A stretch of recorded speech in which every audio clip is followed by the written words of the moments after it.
So the good people over at Rockpool Publishing sent us the 2025 Astrology Diary for the Northern Hemisphere.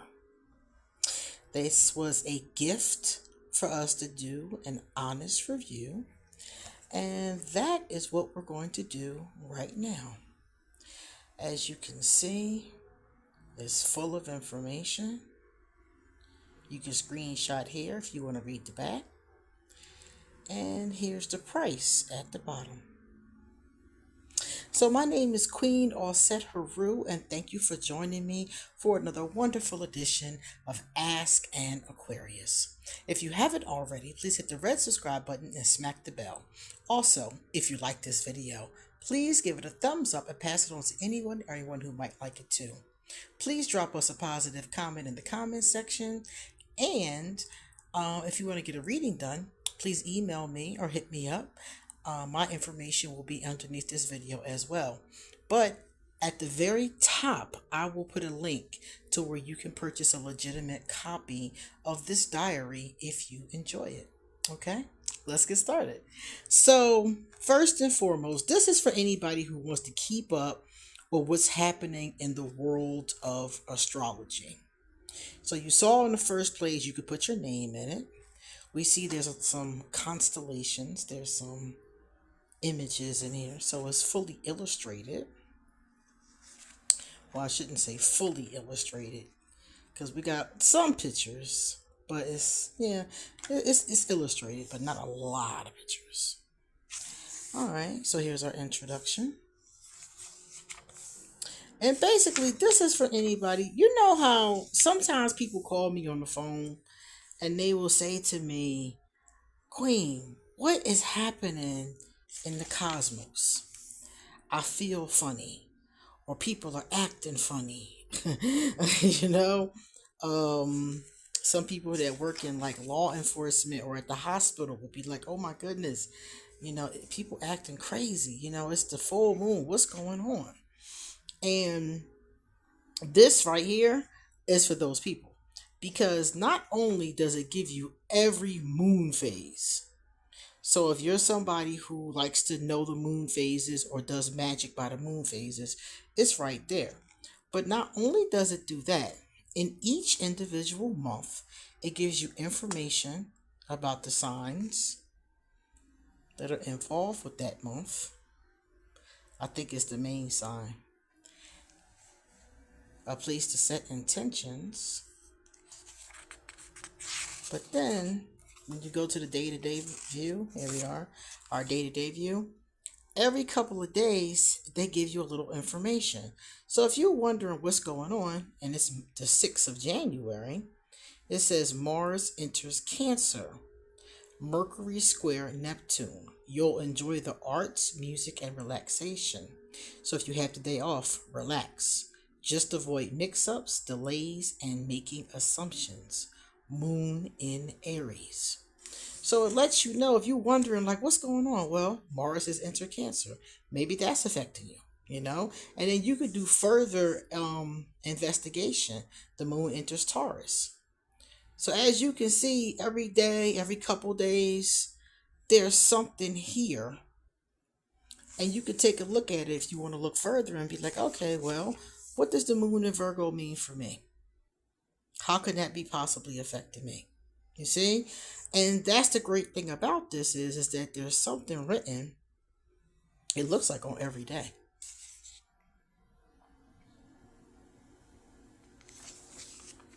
And it does it the same, it repeats for every month. So here we go again.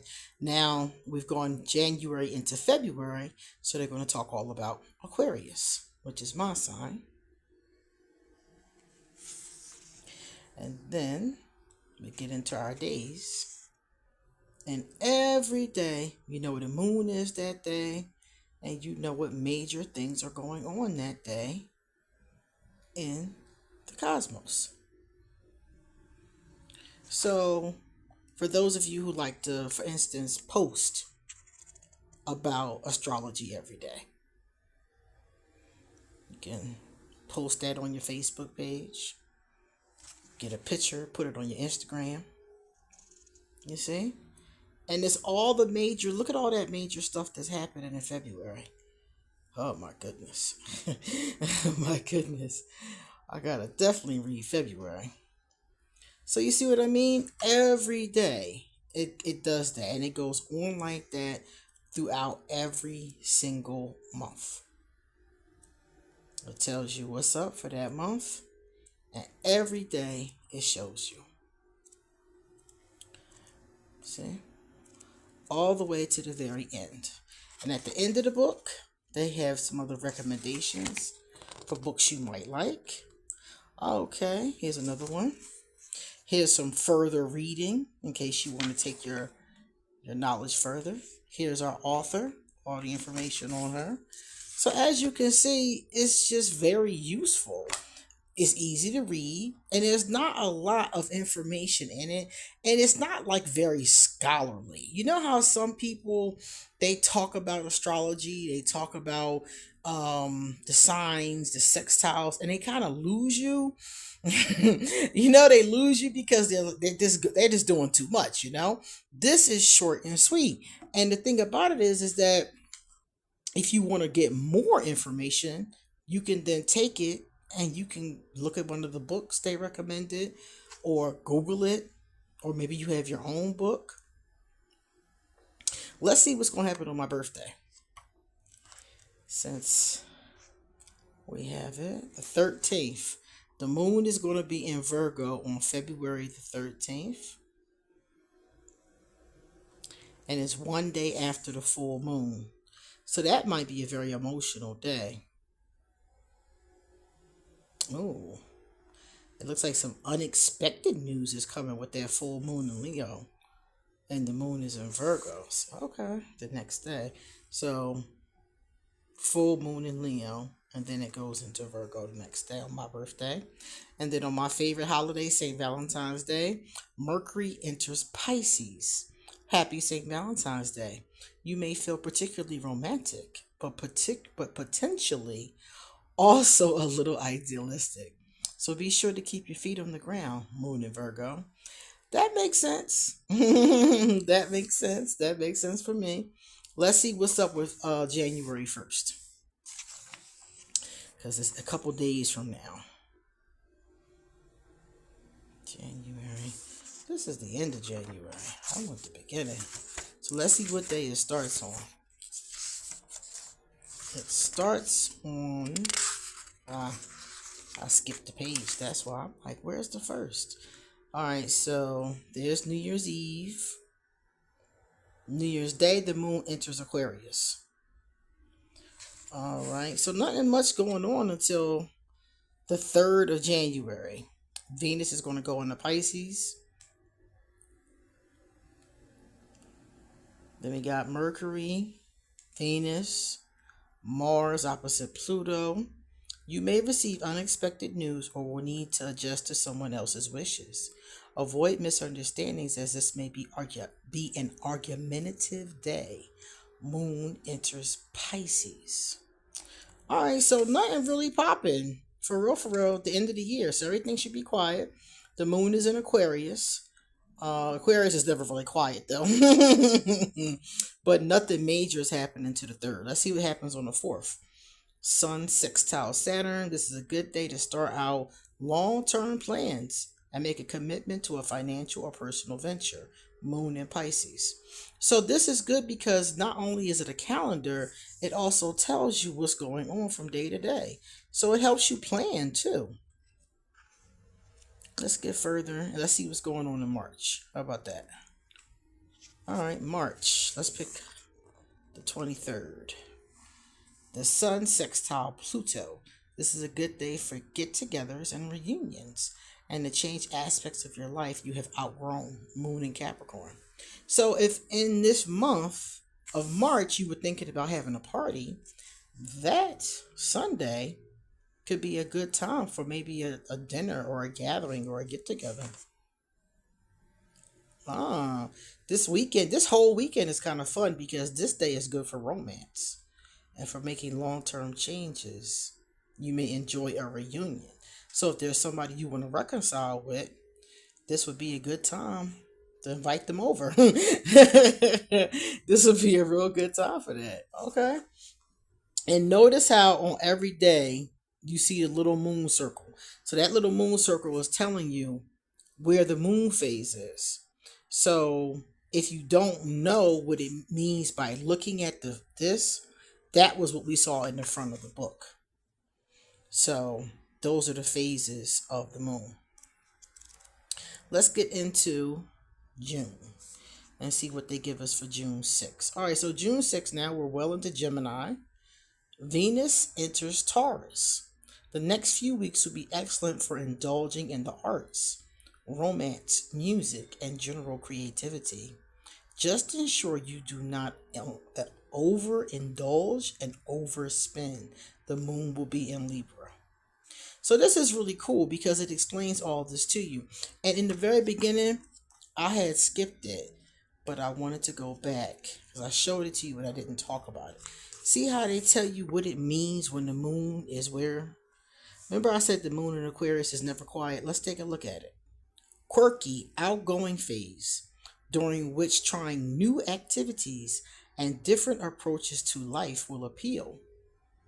When you're under pressure, the moon in Aquarius may stimulate unreliability, unconventionality, or changeability. So if you're wondering, what does that mean when the moon is in a certain place? It's right here. It is right here. So I think they said the moon will be in Virgo at the beginning of the year. A great time to focus on health, routine, decluttering, work, and being helpful. But over-analysis, obsessive attention to detail, and ambivalence can also arise if you are under pressure. So this could be very helpful. If you look it up and you see where it's at, you're going to see what is the pros and what are the cons as well. So this is basically it. It is, here we go. This is the beginning of it. I would probably read this part first. This could be helpful. And it's short, as you can see. So this is it's not expensive, first of all. I like that about it. And it's very easy to just open it up every day and read. And then you can write things down. Like, for example, you can write down at the end of the day if you had to deal with any of those issues during the day and what you did or didn't do, how you handled it. So it's very basic. It gives you a little something and then you could take it further from there if you so choose, if you want more information. It's great. It's a great place to write your intentions. It's a great place to keep, your appointments. You can keep your schedule in here. So it could be used for mundane purposes.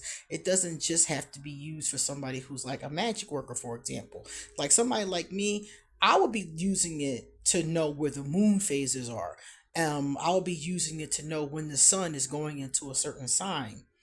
I'll be using it for the information of each day to see what was going on in the cosmos. And if I woke up crying because of my hormones, or if it was because the moon went into Cancer. So this is really helpful in those ways. And like I said, somebody like me who's a magic worker can use it. And somebody who's just an average person walking down the street who needs a good diary, a good place to write, their appointments for their year, can use it as well. And then, like I said before, maybe learn a little something. Maybe astrology isn't your thing, but from learning more information about the planets, you add a little bit of richness to your day-to-day life. So that is the 2025 Astrology Diary by Patsy Bennett. Overall, I like it. I like the simplicity of it. And I think it's really great for beginners. If you're somebody who doesn't know anything at all, this would be great. If you're somebody that just needs to know where the moon phases are, boom. It serves a lot of functions for depending upon what your skill level is. Well, guys, thank you so much for checking out this video and this review. Please look underneath this video for the link to where you can purchase this. And come back soon because I got a lot more to say. See you later.